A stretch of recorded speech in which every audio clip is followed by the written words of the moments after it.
다시 한번 얘기해 보도록 하죠. 전형의 경우입니다. 전형의 경우에는 어떻습니까?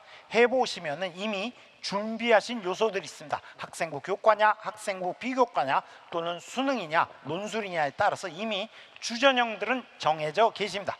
그러니 이렇게 잔잔한 바다 같은 것이고요. 이제부터는 정보를 통해서 꼭 합격의 길로 가셔야 됩니다.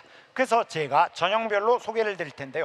논술, 실기실적역, 학생부 종합, 학생부 교과로 설명을 드립니다. 자, 제일 먼저 논술입니다. 논술 전형의 경우에는 360명을 모집을 합니다. 그래서 모집 인원의 경우에는 인문계와 자연계에 이렇게 인원들이 보이는데, 오늘 끝날 때는 이 인원의 의미가 다 파악되셔야 됩니다. 그리고 의예과는 올해 처음으로 5명을 모집을 합니다. 자, 수능 최저가 중요하겠죠. 수능 최저를 보셔야 될 텐데요. 인문과학 계열, 사회과학 계열, 경영의 경우에 지금 여기 탐구부터 보셔야 됩니다. 탐구는 사탐 두 과목하고 제2외국어를 보세요. 그러면 극단적으로는요 1등급, 9등급, 9등급이 나와 있을 수 있습니다. 그러면 여기는 1등급으로 꽂혀요. 제일 잘한 거 하나 꽂아놓고 4과목이 됩니다. 그러면 그 4과목에서 잘한 거 3개를 골라서 6등급을 맞추시면 됩니다. 그러니 사례들을 보여드리면요, 인문과학 계열에 이 아이가 왔습니다. 이 아이는 정시 못 와요. 그러나 지금 제2외국어와 영어를 이용해서 패스한 아이가 되겠습니다. 경영학에 온 이 아이는 뭐 괜찮습니다. 국수탐이요. 그러니 국수탐만 갖고 맞춘 아이가 되겠죠. 그 다음으로 글로벌 학과들은 똑같은 조건입니다. 똑같은 조건에서 5가 6으로 바뀝니다. 그래서 여기 글로벌 리더하고 경제의 예를 보여드리면요, 지금 이런 아이가 있죠. 얘도 마찬가지로 언어만 갖고 얘도 지금 패스한 아이고요. 글로벌 경제에 온 이 아이는 지금 딱 보시면은 국탐 0을 갖고 패스했어요. 근데 이 둘은 공통점이 있죠. 여기 지금 수능의 통합 수능의 이 효과가 여기 보이잖아요. 수학이 이과 침공을 수시에서도 당한 흔적이죠, 이게 지금. 그 다음에 자연과학 계열, 전자전기, 공학, 건설환경공학부가 있는 자연계의 경우에는 과탐이 2과목으로 분리가 되어 있습니다. 그래서 5과목이 있는 것이고요. 이 5과목 중에 2개 버리고 제일 잘한 거 3개만 골라서 6을 맞추시면 됩니다. 그래서 사례를 보여드릴 텐데요. 과탐 나눠놨다고 수과를 가지고만 통과한 경우가 되겠습니다. 자연과학 계열에 온 이 아이는 국수 0을 가지고 통과한 아이고요. 아마 제 생각에 요거 6등급은 준비가 안 된 게 아니라 마지막 시간에 뭔가 실패한 것 같아요. 그리고 반도체, 소프트, 글밤의 약학의 경우는 똑같은 조건 하에서 5등급을 맞추면 됩니다. 그래서 또 사례를 보여드리면요, 지금 보시면 수과 0을 갖고 만족을 시켰고요. 약학에 온 학생은 정상적으로 국수탐으로 만족을 시킨 학생입니다. 자, 의예는 뭐 당연히 처음 하는 거고요. 과탐 2를 평균을 내고 4과목이 되었습니다. 그 4과목에서 등급 5를 맞추셔야 되고요. 지금 이런 예들이 나타날 텐데, 이러면 과탐이 2.5가 되지만 제가 쿨하게 2를 드리면 5를 맞출 수 있는 경우입니다. 그리고 이 경우도 1.5가 나오면 제가 쿨하게 2를 드리면 이렇게 해서 맞출 수 있다라고 생각하시면 됩니다. 반영 비율은 전년도예요. 전년도는 논술 60%와 학생부 40%에서 선발했는데, 올해는 논술 100%로 선발합니다. 그리고 논술 시간 100분이니까 이건 수능 최저 만족시키고 100분의 인생 역전 내자, 이런 전형입니다. 그래서 그걸 노리셔야 돼요. 자, 그래서 11월 17일 목요일입니다. 논술의 경우에는 수험표 준비하셔야 돼요. 아, 수험표 준비하라 그랬더니 수험표 가지고 수능 간대. 아니요, 논술 수험표요. 그 다음에 여러 대학 거 있잖아요. 그 다음에 여러 가지 필기구들 준비해 주셔야 됩니다. 지우개 충분히 준비해 주셔야 됩니다. 자, 다음에 논술 전형 가이드북 오늘 들어오실 때 드렸습니다. 그것을 지금부터는 사실은요, 지금 그 2차 모평도 했기 때문에 대부분이 수능을 준비한 사람들은 수능 쪽에 올인을 하세요. 그랬다가 그 책자를 이날 꺼내 드셔야 되고요. 사탐 교과서도 인문계는 꺼내 드셔야 됩니다. 자, 그 다음에 수능 시험 끝났습니다. 뭐 하실 겁니까? 우리 아이한테요. 이제 본격적으로 시험이 시작된 거고요. 따라서 수험표를 빨리 뺏으셔야 돼요. 그래서 후면을 보시면 숫자들이 빽빽히 적혀 있을 것이고, 그것을 갖고 가채점 시작하시면 저녁 늦게부터 사교육기관으로부터 예상 등급들이 나오게 됩니다. 그것하고 맞춰 보면서 이제 수능 최저를 통과했는지 여부를 보셔야 되고요. 그 다음 날이 되면 이제는 결정을 하셔야 돼요. 여러 사교육기관의 결과들을 가지고 내가 논술을 갈까 말까를 결정하셔야 돼요. 자, 다음에 오후가 됐어요. 그러면 이제 여러분들은 지방에서 오시는 거 아니니까 논술 전형 가이드북 챙겨서 이제 연습 아이는 사실은 오전부터 계속 실시하고 있어야 되고요. 모의 논술 동영상 출제 교수님들이 하신 거예요. 이때부터 계속 보셔야 됩니다. 왜냐하면 딱 11월 18일 하루 연습하고 논술에 임해야 되기 때문이에요. 우리 아이는 이과에서 20일 날 한대요. 아니에요. 19일 날도 원서 다 넣으십니다. 자, 그리고 11월 19일은 당연히 성균관대 인문계 논술이 있으니까 시간 한번 체크해 보시고요. 자연계 논술이 일요일 날 있으니까 이것도 시간 한번 체크해 보시기 바랍니다. 그리고 나면은 여러분들이 이제 논술 시험 치러 오실 거 아닙니까? 논술 시험 치러 오실 때는 주의하셔야죠. 일찍 오셔야 됩니다. 일찍 오시고 대중교통 이용하라 그러는데 사실은 우리 아이 태우고 오셔도 돼요. 괜찮습니다. 단 한 가지 부탁은 더 드립니다. 운전자 한 사람과는 타면 안 되고요. 예를 들어서 아버님이 운전해 주시면 어머님이나 뭐 누나나 다 좋습니다. 같이 타세요. 왜냐하면 갑자기 차 타고 길에서 막혀 있으면요, 하차하세요 이래요. 그럼 하차해야 돼요. 근데 애를 그때 혼자 놔두시면 안 되고요. 그러면 그냥 교문까지 수많은 사람 보면서 당황해요. 그러니 그때는 한 사람이 같이 내려서 그냥 가볍게 담소하면서 교문까지 보내주셔야 됩니다. 이제부터 문제를 설명드리겠습니다. 인문계의 경우에 지금 보시면 이렇게 나오면 제일 처음에 이 헤드부터 보시는 거예요. 그래서 맞게 받았나 시험지.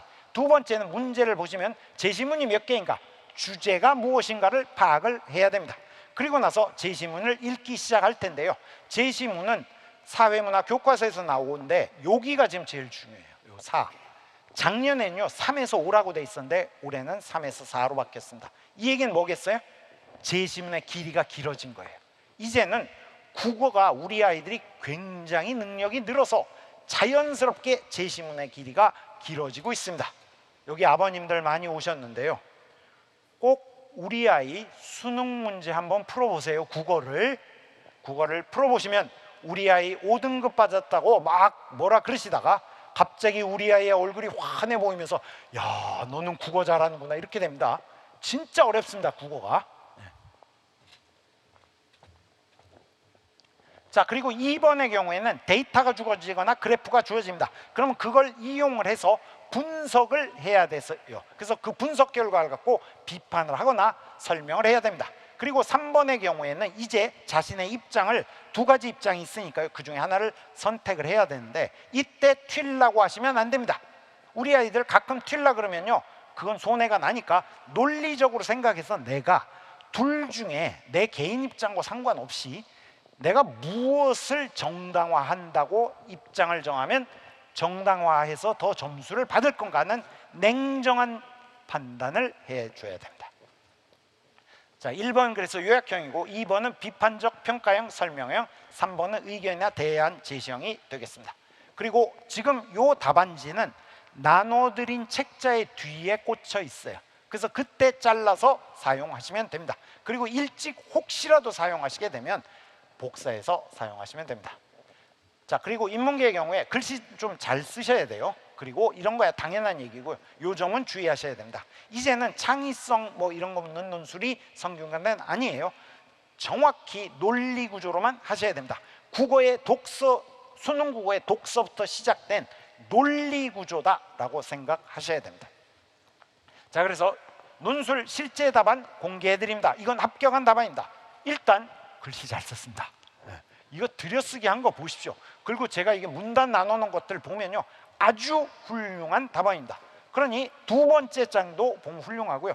뭐 합격 충분히 할 수 있는 답안이다 생각이 됩니다. 자, 그래서 채점지침 보셔야 되는데요. 너무나 당연한 얘기들만 있다라고 생각하시면 되고요. 그리고 논술 가이드북을 잘 활용을 하셔야 됩니다. 다음은 자연계입니다. 자연계의 경우에는 수학만 본다고 분명히 말씀드렸습니다. 그리고 그 수학만 본다라고 하시면 안 되고 특히 명심하셔야 될 거는 수능 공통문항 범위에서만 출제합니다. 그러니 수능의 1번부터 22번이고요. 이건 공통수학 수원, 수투가 범위다라고 기억을 해두셔야 됩니다. 그러면 이렇게 써놓지 왜 수학 전체 범위라고 써놓느냐라고 얘기하신 분이 많았어요. 봄에요.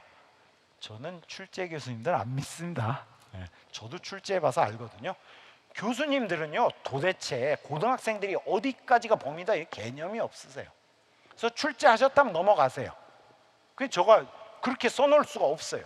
그러면 야 이렇게 했다가 준비 우리 아이 했다 망하면 어떻게 하냐, 그것도 좋은 질문이죠. 근데 그런 일은 없습니다. 왜냐하면 고등학교 수학 선생님들이 들어가십니다. 그래서 철저하게 다 잘라내고 충분한 시간을 갖고 다시 재검토해서 요 범위 내에서만 출제하겠습니다. 제가 그러니 약속을 드리지만, 그러나 세상 일은 모르고요 100만 분의 1의 확률로 그냥 넘어갈 수도 있습니다. 공통문항에서. 자, 그래서 세 문항이 있어요. 세 문항이 있으니 이거 100분이나 보니까 한 문항당 33분 아니냐, 이렇게 생각하면 틀리세요. 이건 틀린 얘기고요.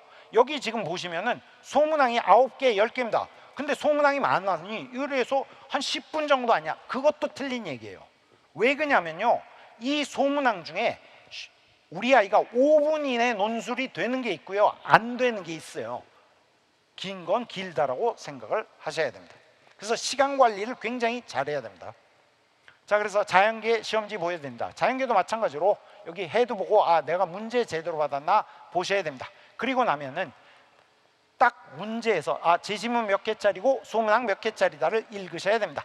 그리고 나면 제시문을 쭉 보면 우리 아이들이 이거 자세히 읽는 사람 없습니다. 이거 척 보면 우리 아이들은 아 이게 어디서 출제됐구나 하면서 자신이 잘할 수 있는지 못할 수 있는지를 판별을 할 거예요, 알아서. 그리고 나면은 소문항들이 있는데 소문항에서는 한 가지만 기억하시면 됩니다. 순서대로 풀 필요가 없어요. 지금 논술을 하는데 각각의 논술 채점이 주어지기 때문에 할 수 있는 것들을 요 2번이 안 됐으면 3번에 가서 맞아야 된다, 이렇게 생각해야 됩니다. 자, 그래서 저희들은 교과서 기반으로 주제 및 제시문을 출제합니다. 이건 맞는 얘기입니다. 두 번째는 수능 응시자라면 문제풀이 가능한 난이도입니다. 이렇게 말씀드리면 저는 갑자기 의문부호가 생각이 나면서 이 말씀이 생각나요. 우리 대학 논술은 이렇게 나와요. 근데 이건 지금 출제위원장의 멘트거든요. 그러면 여기만요 올해 수능은 이렇게 바꿔보세요.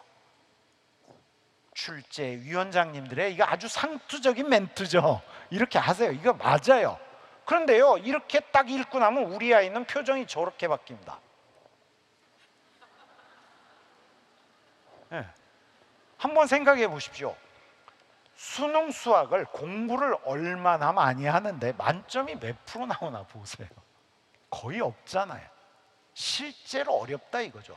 그게 어려운 문항 몇 개를 맞는 게 쉬운 일이 아니다. 그러니 논술에서도 더 그렇겠구나. 왜요? 논술은요 쉬운 문제 내도 쓰라 그러면 언제 써봤어야죠. 논술이 안 돼요. 그 점을 꼭 염두에 두시라고 말씀드립니다. 자, 그래서 이 답안지 갖고 마지막에 연습하셔야 됩니다. 그리고 자연계의 경우엔 글씨 못 쓰셔도 돼요. 저도 못 쓰는데 제가 왜 요구합니까? 수식은 꼭 쓰셔야 되고요. 한글로 풀어 쓰려고 시간을 낭비하시면 안 돼요. 그리고 논리 전개라는 것은 수학이니까요. 답이 틀리면 그건 무조건 어디선가 논리가 조금이라도 틀렸기 때문에 부분 감점이 들어간다, 이런 생각하시면 됩니다. 논술 실제 답안 공개해 드립니다. 합격한 답안입니다. 자, 이렇습니다. 어디 합격했겠습니까? 666대 1을 뚫은 약대 최초합입니다. 그런데 이 정도 썼습니다. 지금 보십시오. 읽어보시면요 딱 제대로 했어요. 갑자기 말이 없어집니다. 세 번째 못 풀기 시작하더니 손도 못 댔습니다. 이것이 현실이다 이거죠. 우리 아이들이 잘할 것이다 그러지만 자기가 안 해본 논술이 되겠어요? 딱 하루 준비하는 게 최고인데요. 그러니 여러분들은 18일 날 준비에 최선을 다하셔야 됩니다. 채점 지침이야 뭐 보통 다 있는 내용들이니까 그냥 찍어두시고 보시면 되고요.